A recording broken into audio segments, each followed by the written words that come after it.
I initiated by shuffling cards and dealing 7 cards to both of us. On the spot between us, I revealed one card and alongside, I laid the other pile with all the cards face down. Then I inspected my 7 hand cards accurately, while Chloe did the same. I gave cards, so you start. I invited her to lay the first card. Determined to win, she put a green 6 onto the pile, which matched to the blue 6 I placed before. Considering my strategy, according to which I was going to keep the most spectacular cards on my hand until late game, I countered with a green 8. At the same time I called out, "But you don't keep the mighty cards until later, do you?" With a dirty grin, she replied, "Honestly, every junior player does that. Besides, it won't happen that you spare me with those cards." That's kind of an accusation, but I promise you, it will be short and sweet. We both chuckled as she continued to put the further card away. This time it was a green 9. Subsequently, I had the urge to refine our rule agreement, because I owned a card we didn't speak about. It was such a return card with the effect that the direction was going to be changed. When it's played clockwise and such a card is laid, then the game continues counterclockwise. But that only worked when there were more than 2 players, which made a further agreement inevitable. You surely know those arrow cards that are used to change direction. Oh, now when you say it, they're kind of useless, right? I didn't consider that at all. Normally, it would be best to just sort them out, which is now kind of difficult. I mean, when you ask me like that, I conclude that you have at least one. Well done, Sherlock. I paid respect as I made the suggestion. We could transform it to a suspension or alternatively to a no further action card. What would you say? Among all those numbers, we have so much unspectacular cards, so we could infuse a little bit of action. Settled.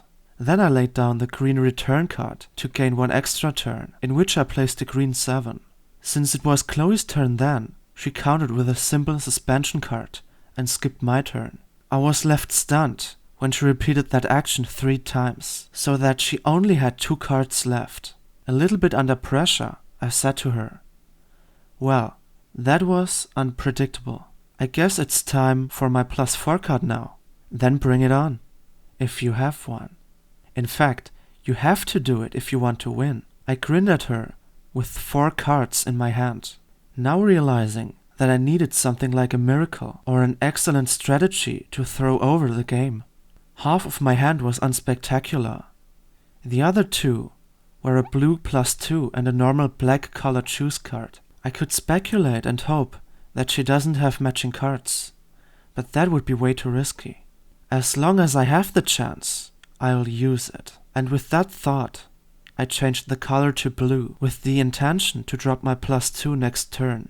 As I expected, she removed 1 further card from her hand and commanded that with, "You know," which meant for me that the time had come. So I dropped my blue +2 and made her draw 2 cards.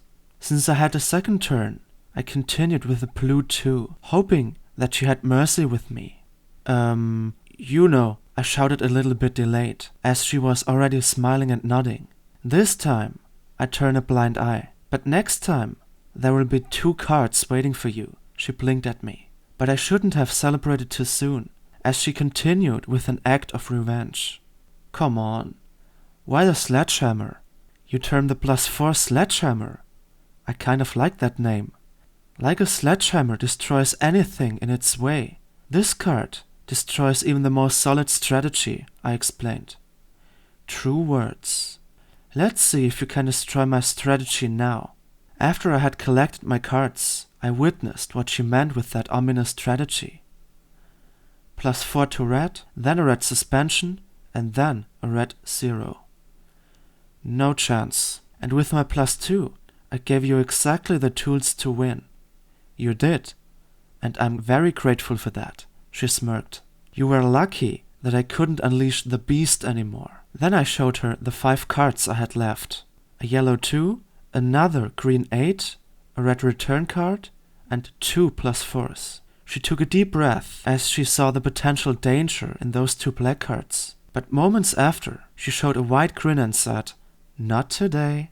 I wouldn't be too certain about that, I replied while I collected the cards to shuffle them again. Let me shuffle this time, so that you can start, she objected.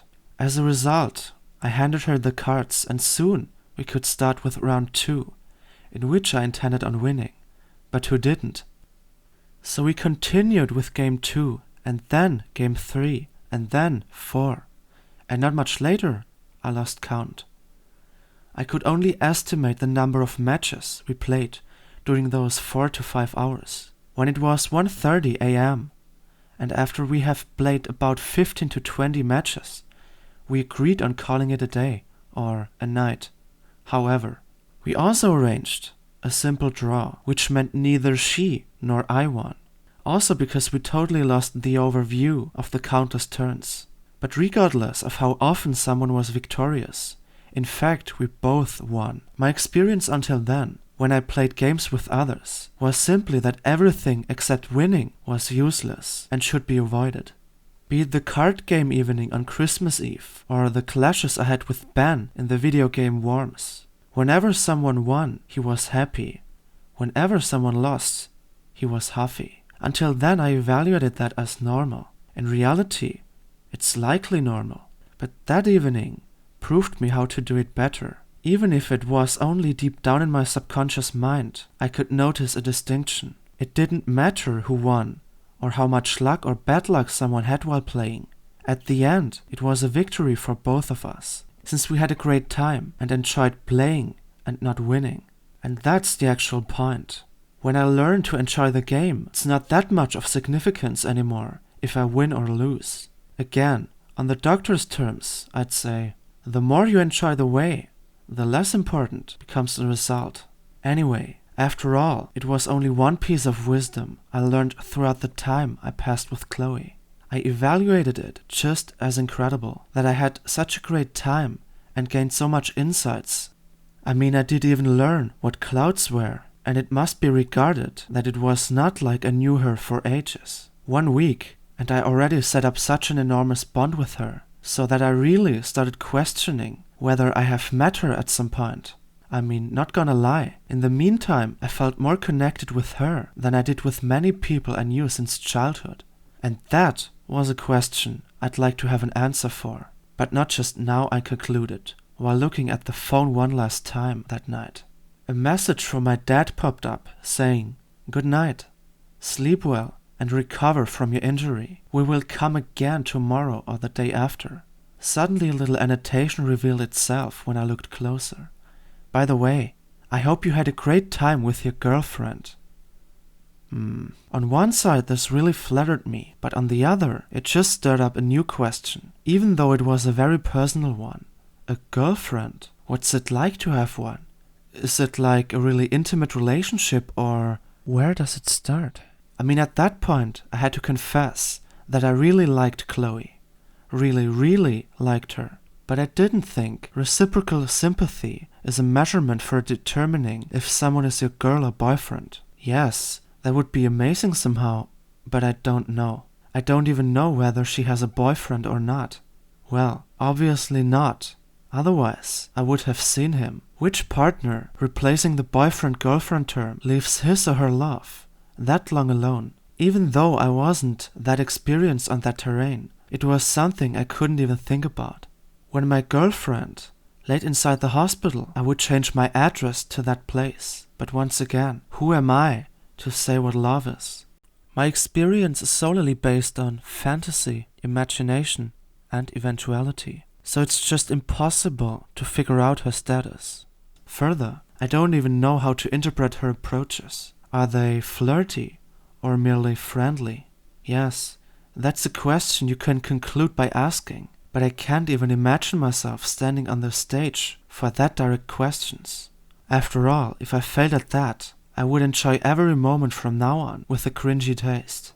And also with the thought, what could have been, be it as it may. For now, I made the first approach, and just like the ancient Rome, great things take time. Such a heartwarming relationship doesn't emerge overnight. I guess in some cases, it just happens. So I best let things evolve as I observe them carefully. Concluded with that, I smiled at the message from my dad and commanded mentally one last time, "Yeah, Dad. Let's see what happens." Right when I made myself comfortable to sleep, my peaceful mind was rattled again. "Aaron, sweet dreams." I felt my heart region warming up intensely when I replied with a soft, "Likewise, Chloe. Until tomorrow." I didn't even dare to roll up with that thought again due to sleep purposes, so I left it with that. Future, whatever you may hold, I'll wait and see the things unfold.